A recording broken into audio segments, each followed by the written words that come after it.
neste momento, Deus, através desta emissora, leva até você mais um programa de fé, com mensagens, hinos e orações a seu favor.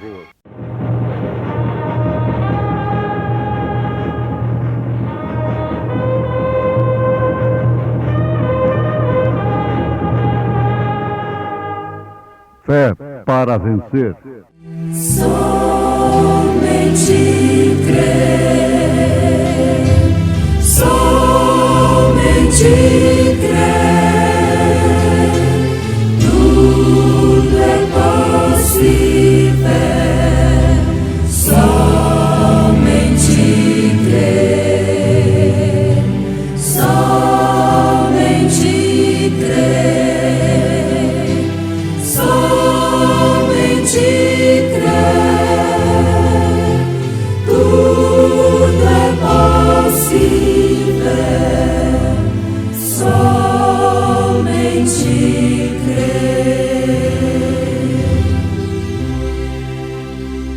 porque para Deus nada é impossível. Disse então Maria: Eis aqui a serva do Senhor, cumpra-se em mim segundo a tua palavra. E o anjo ausentou-se dela.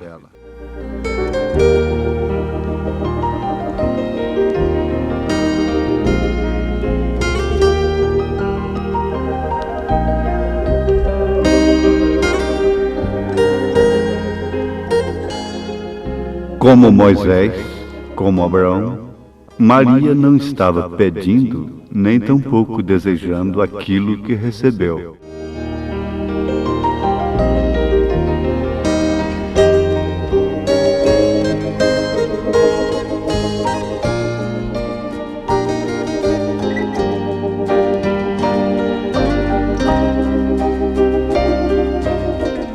O amor divino é como a flor.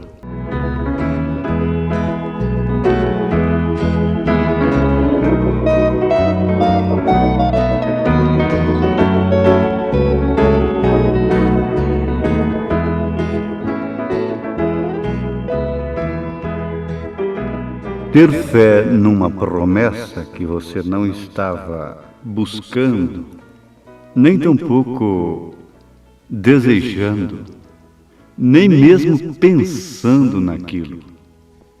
Se alguém lhe falasse sobre aquilo, ou você tivesse um sonho sobre aquilo, você até mesmo sorria de si mesma, de si mesmo.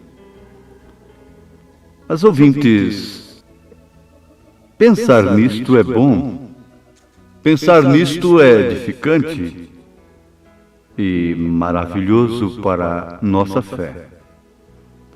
Porque são muitas as promessas nas quais nós não estávamos pensando, nós não estávamos desejando, nós não estávamos buscando. Eu vou vos dar um exemplo. Eu prego o Evangelho desde 1963. E eu nunca pensava que podia haver promessa de Deus para nós nestes últimos dias de um profeta maior, um profeta vindicado por Deus, como no caso do profeta que nós cremos, cuja mensagem anunciamos, o profeta Elias, o 7º anjo de Apocalipse, capítulo 10, verso 7. Agora, isso é uma surpresa, que depois que a gente toma conhecimento e vê a grandeza disto, é que a gente pode comparar então com o que Moisés recebeu, com o que Abraão recebeu, com o que Maria recebeu e outros tantos receberam, sem mesmo estarem pensando naquilo. Sara, por exemplo, ao ouvir o anjo, o Senhor, Elohim, fazendo a promessa de um filho, para o seu esposo ali, através dela, ela sorriu da sua impossibilidade. Ela não podia crer naquilo. Agora, é tão grande, é tão maravilhoso, é tão esplêndido para nós o que tem sido prometido, o que tem acontecido agora, que a comparação é a mesma. A fé tem sido muito deturpada. A fé, de fato, foi a arma da igreja primitiva. A fé na palavra de Deus, a fé em Deus, a fé na direção de Deus, a fé no Espírito Santo mesmo, a fé daquela natureza que a igreja primitiva tinha, fazia dela uma igreja dependente em tudo da voz de Deus, da direção de Deus, da orientação de Deus. Mas você sabe, a coisa no nosso século está tão avançada, os recursos são tantos, que a fé ficou mesclada, a fé ficou assim uma coisa teórica, uma coisa formal apenas, para atender apenas um princípio religioso, você entende? Alguém diz assim: as farmácias estão aumentando a cada dia que passa. E eu acrescento, os hospitais também, e os cemitérios, na medida que a oração e a fé está diminuindo. Diminuindo a fé, é claro, diminui a oração. Diminuindo a oração, diminui a fé. E a confiança nos recursos científicos naturais tem sido tamanha a dependência do homem para com a ciência, tem sido tão grande que em nada se põe Deus na frente, quase nada, absolutamente nada. Se coloca Deus, se fala em Deus, quase que por um hábito religioso apenas. Mas quando se fala de fé, se fala de loucura, nesta hora em que estamos vivendo. E a gente mesmo, às vezes, é abalado quando tem que dar algum passo de fé. E o povo perdeu o costume de ver coisas sobrenaturais, coisas que não podem ser entendidas, acontecerem. Esta é a grande verdade que estamos encarando contra o nosso próprio bem-estar, contra o nosso nível espiritual.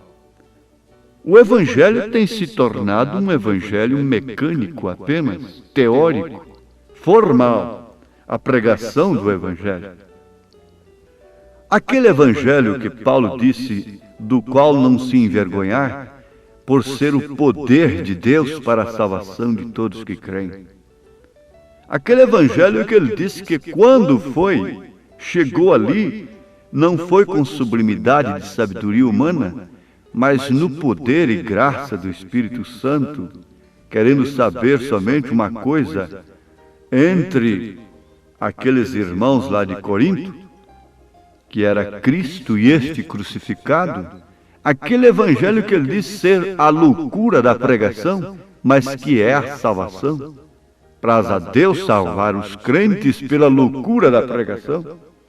Aquele Evangelho que cura enfermos, que liberta oprimidos, que salva de fato, não apenas muda o homem de condição social. Não é isto. Isto não é Evangelho. Não é o Evangelho que está incomodando muito com o problema social, enquanto que o poder do Espírito Santo está exalado, sumido, desaparecido da igreja. Ela tem muito ouro, ela tem muita prata, enquanto São Pedro disse, eu não tenho ouro nem prata, mas tinha o poder do nome. Ele podia pôr um coxo para andar, que estava na porta da igreja há muitos anos, e a igreja não pôde fazer nada por ele. Mas, ouvintes, a coisa é tão grande, é tão gloriosa, que Deus tem nos enviado nesta hora, nos dado, que é como Moisés, que estava ali apacentando o gado de seu sogro, numa vida pacata, uma vida descansada. Ele não tinha nada que se preocupar com duplicatas vencidas, com cheque no banco. Ele não tinha nada que correr para lá e para cá, saber o preço do combustível que ia aumentar e o golpe que recebeu e aquela coisa toda. Ele não tinha que preocupar-se com inflação, ele não tinha nenhuma preocupação política, ele não tinha nenhuma preocupação. Agora, tinha em si um potencial tremendo, um dos maiores homens que já pisou sobre a terra. Estava ali tão tranquilo, tão descansado, com a sua mente desincompatibilizada com a ciência que ele houvera recebido no Egito. Porque você tem 3 etapas na vida de Moisés: 40 mais 40 mais 40. 40 aprendendo ciência, 40 desincompatibilizando sua mente, 40 anos desincompatibilizando. E depois tirando o povo de Deus, não pelo poder e a força que ele pensou que ia ter quando ele matou um egípcio, mas com uma vara torta na mão, um pau torto, simplesmente pela palavra de Deus. Agora veja o que aconteceu com Abraão. Vivendo em tendas, e enquanto Ló tinha escolhido Sodoma e Gomorra, preocupado lá com o problema social da cidade, Abraão estava, por outro lado, muito diferente, despreocupado, descansado, com sua mente descansada, não tinha que tomar comprimido, controlado, para dormir, não tinha que fazer nada disso, não tinha que tomar um chazinho de erva cidreira para dormir, não tinha nada de estar rolando na cama, pensando como pagar aquilo, como fazer isso, como comprar o gado, como vender o gado, como transportar o gado, e aquilo outro, ameaçado de infarto cardíaco. Abraão estava num tempo totalmente diferente do nosso, para ele, bem entendido, enquanto Ló, o justo Ló, estava lá se fatigando com o problema social da cidade, governando e dando sua vida, etc. Bom, a promessa veio para ele, coisa que ele não esperava, não ansiava, não contava mais com aquilo, e aquilo se cumpriu de uma maneira louca aos olhos naturais. Aos olhos da razão, da lógica. O velho não podia pensar mais num filho. Mas Deus veio a ele e lhe deu a promessa. Agora veja só uma coisa. O profeta Isaías profetizou assim: uma virgem conceberá e dará à luz um filho. E quem sabe as mocinhas do seu dia ficaram disputando entre si: sou eu, que você será a mãe do Messias. Porque Isaías é um grande homem, ele é um profeta de Deus. E aquele papai, o sacerdote e outro dizia: não, é minha filha. O prefeito da cidade dizia: era minha. O governador dizia: não, é a minha filha. Está bem, Isaías nunca falou uma coisa que não se cumprisse. Mas passou o seu século, Isaías morreu, desapareceu, e as mocinhas de então desapareceram. E parece que a coisa ficou esquecida. Um dia alguém que pode dizer disse que é uma mocinha de 17 anos, comprometida com um velho viúvo, ia para a fonte buscar água, quando o anjo lhe apareceu e diz: salve agraciada. 720 anos depois que o profeta vaticinou aquilo, era ela. Ela não estava nem pensando naquilo. Quem sabe seu coraçãozinho ficou assombrado, palpitando, levou um susto. O que é isto? Ela não estava pedindo? Ela não estava desejando? E, no entanto, era ela que era a virgem que conceberia e daria à luz um filho, cujo nome seria maravilhoso, príncipe da paz, conselheiro, pai da eternidade, Deus conosco, Emanuel. Oh, sim, isto nos põe num estado de graça. Isto é a voz de Deus para você nesse instante. Quantos correm, quantos lutam e não conseguem nada. E você, às vezes, nem estando pensando nisto, Deus vem e te revela a sua graça, o seu amor, estende a sua mão para você. E você então está seguro em sua mão. Você pode concluir a sua jornada. Você tem recebido de Deus algo que o mundo não entende. Ele gerou em você o Filho de Deus, através da mensagem da hora, através da mensagem do anjo que ele tem enviado nesse instante, porque um anjo é um mensageiro. Eu, por exemplo, não estava pensando nisto. E você disse também, eu também não estava correndo atrás disto. Mas ei-lo aqui. Lá estava o anjo. E quando ela achou que aquilo não era possível para ela, o que foi dito? Porque para Deus nada é impossível, minha filha. Porque para Deus nada é impossível, meu filho. Ela disse então: eis aqui a serva do Senhor, cumpra-se em mim segundo a tua palavra. Eu não tenho tal pretensão, mas eis-me aqui, cumpra em mim segundo a tua palavra. E com isto ela se segurou na mão de Deus e foi. A mão de Deus é a mensagem, é a palavra revelada. Segura na mão de Deus e vai também. Se as águas do mar da vida quiserem te sufocar, segura na mão de Deus e vai. Se as tristezas desta vida quiserem te sufocar, segura na mão de Deus e vai. Segura na mão de Deus, segura na mão de Deus, pois ela te sustentará. Não temas, segue adiante e não olhes para trás, mas segura na mão de Deus e vai.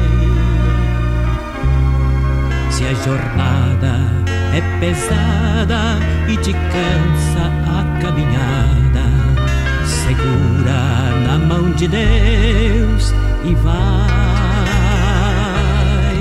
Mesmo tendo a palavra de Deus, Moisés foi provado. Mesmo sendo comissionado por Deus, ele foi provado em tudo. Também Abraão e também Maria, também você.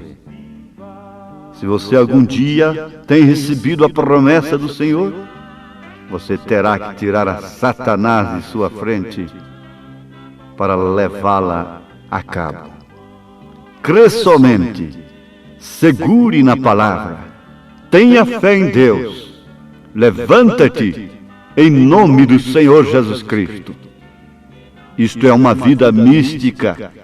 Isto é o que ninguém pode entender, nem você mesmo. Não procure entender o poder de Deus, suas promessas, como serão cumpridas, mas simplesmente segure em sua palavra e vá. Vamos mais um passo na fé, em nome de Jesus Cristo. Amém.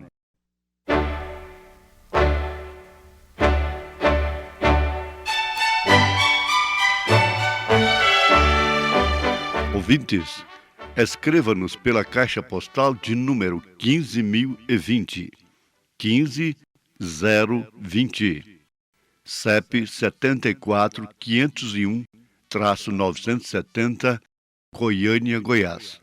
O nosso endereço na internet é www.apalavraoriginal.org.br. Volte a nos ouvir amanhã novamente neste mesmo horário, nesta emissora, se o Senhor nos permitir, com fé no Filho de Deus, a fé que vence o mundo.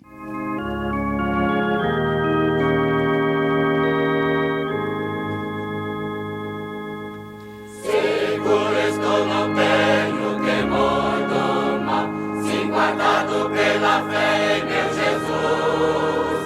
Não posso duvidar desse amor leal, ele em seu caminho sempre me conduz. Não me deixará, mas me abrigará, do pecado viu me vem livrar. A sua graça não me recusará, se Jesus é quem me pode sustentar. No poder de Cristo, Mestre, meu Senhor, minha vida salva está, do perigo que cercará. Ele poderá livrá-la, seu poder eterno sempre a susterá.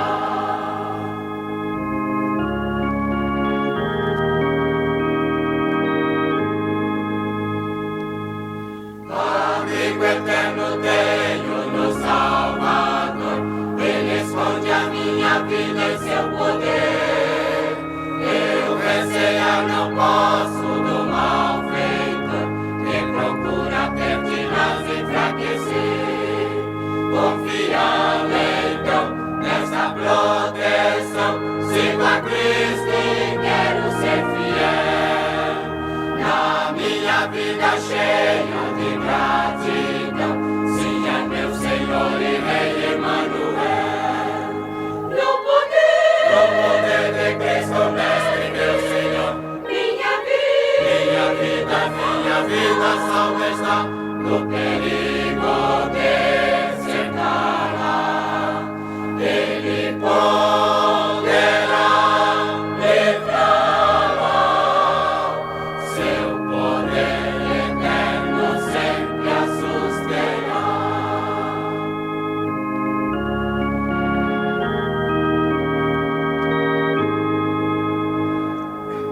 Perigo algum me pode chegar aqui, Cristo meu Senhor jamais me deixará. Comigo vai constante, me chama assim, dirigindo minha vida sempre está. Nunca o deixarei, mas fiel serei, sempre firme, cheio de fervor. A Cristo Redentor, meu Senhor e Rei, eu me entregarei firmado em seu amor.